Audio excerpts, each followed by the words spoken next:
ಕಲ್ಯಾಣ ಕರ್ನಾಟಕದ 7 ಜಿಲ್ಲೆಗಳ ಅಭಿವೃದ್ಧಿಗೆ ಅನುದಾನ 3 ವರ್ಷಗಳಲ್ಲಿ 13,000 ಕೋಟಿ ರು ಅನುದಾನ ನೀಡಿದ್ದೇನೆ.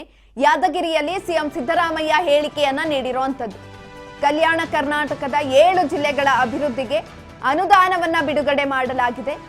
3 ವರ್ಷದಲ್ಲಿ 13,000 ಕೋಟಿ ರು ಅನುದಾನ ನೀಡಿದ್ದೇನೆ ಹೀಗೆಂದು ಯಾದಗಿರಿಯಲ್ಲಿ ಸಿಎಂ ಸಿದ್ದರಾಮಯ್ಯ ಹೇಳಿಕೆಯನ್ನ ನೀಡಿದ್ದಾರೆ. ಯಾದಗಿರಿಯಲ್ಲಿ ಸಿಎಂ ಸಿದ್ದರಾಮಯ್ಯ ಹೇಳಿಕೆಯನ್ನ ನೀಡಿರುವಂತದ್ದು. 3 ವರ್ಷದಲ್ಲಿ 13,000 ಕೋಟಿ ರು ಅನುದಾನವನ್ನ ಬಿಡುಗಡೆ ಮಾಡಿದ್ದೇನೆ. 3 ವರ್ಷದಲ್ಲಿ KKRDBಗೆ ನಮ್ಮ ಸರ್ಕಾರ ನೀಡಿದ ದಾಖಲೆ ನಿರ್ಮಿಸಿದೆ. ಇದೀಗ 7 ಜಿಲ್ಲೆಗಳ ಅಭಿವೃದ್ಧಿಗೆ ಅನುದಾನವನ್ನ ಬಿಡುಗಡೆ ಮಾಡಲಾಗಿದೆ. ಒಟ್ಟಾರೆಯಾಗಿ 13,000 ಕೋಟಿ ರುನ 3 ವರ್ಷದಲ್ಲಿ ಅನುದಾನ ನೀಡಿರುವಂತದ್ದು. ಈ ಕುರಿತಾಗಿ ಸಿಎಂ ಸಿದ್ದರಾಮಯ್ಯ ಯಾದಗಿರಿಯಲ್ಲಿ ಹೇಳಿಕೆಯನ್ನ ಕೂಡ ನೀಡಿದ್ದಾರೆ. 3 ವರ್ಷದಲ್ಲಿ KKRDBಗೆ ನಮ್ಮ ಸರ್ಕಾರ ಅನುದಾನವನ್ನ ನೀಡಿದೆ, ದಾಖಲೆ ನಿರ್ಮಿಸಿದೆ. ವರ್ಷಕ್ಕೆ 5,000 ಕೋಟಿ KKRDBಗೆ ಕೊಡುವುದಾಗಿ ಹೇಳಿದ್ದೇವೆ. ಇನ್ನು ಚುನಾವಣೆ ವೇಳೆ ಭರವಸೆಯನ್ನ ಕೂಡ ಕಾಂಗ್ರೆಸ್ ಸರ್ಕಾರ ನೀಡಿತ್ತು. ಕೊಟ್ಟ ಭರವಸೆಯಂತೆ ಇಲ್ಲಿಯವರೆಗೂ ಕೂಡ ನಮ್ಮ ಸರ್ಕಾರ ನಡೆದುಕೊಂಡಿದೆ.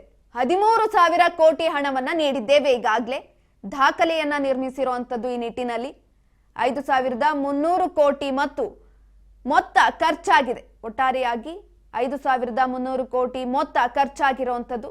ಇನ್ನು ಕಾಮಗಾರಿ ಜನರಿಗೆ ತಲುಪಿದೆ ಹೀಗೆಂದು ಯಾದಗಿರಿಯಲ್ಲಿ ಸಿಎಂ ಸಿದ್ದರಾಮಯ್ಯ ಹೇಳಿಕೆಯನ್ನ ನೀಡಿದ್ದಾರೆ. 3 ವರ್ಷದಲ್ಲಿ 13,000 ಕೋಟಿ ಅನುದಾನವನ್ನ ನೀಡಿರೋದ್ರಿಂದ ದಾಖಲೆಯನ್ನ ನಿರ್ಮಿಸಿದ್ದೇವೆ. ನಾವು ನಮ್ಮ ಕಾಂಗ್ರೆಸ್ ಸರ್ಕಾರ ನೀಡಿದಂತಹ ಭರವಸೆಯನ್ನ ನಾವು ಪೂರೈಸಿದ್ದೇವೆ. ನಮ್ಮ ಮಾತಿಗೆ ತಕ್ಕಂತೆ ನಾವು ನಡೆದುಕೊಂಡಿದ್ದೇವೆ ಅಂತ ಸಿಎಂ ಸಿದ್ದರಾಮಯ್ಯ ಯಾದಗಿರಿಯಲ್ಲಿ ಹೇಳಿದ್ದಾರೆ.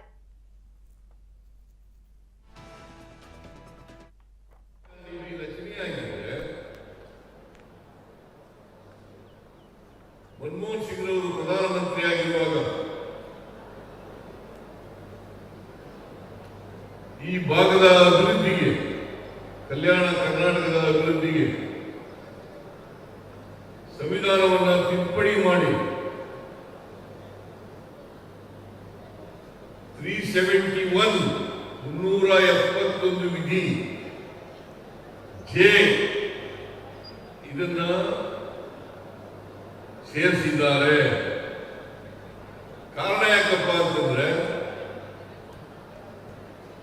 ಈ ಭಾಗ ಅತ್ಯಂತ ಹಿಂದುಳಿದಿನ ಭಾಗ ಅಭಿವೃದ್ಧಿ ಆಗಬೇಕು. ಅದಕ್ಕೋಸ್ಕರ 371 ಜೆ 2012ರಲ್ಲಿ ತಿದ್ದುಪಡಿ ಆಯಿತು. ನಾವು 2003ರಲ್ಲಿ ಅಧಿಕಾರಿಗೆ ಬಂದು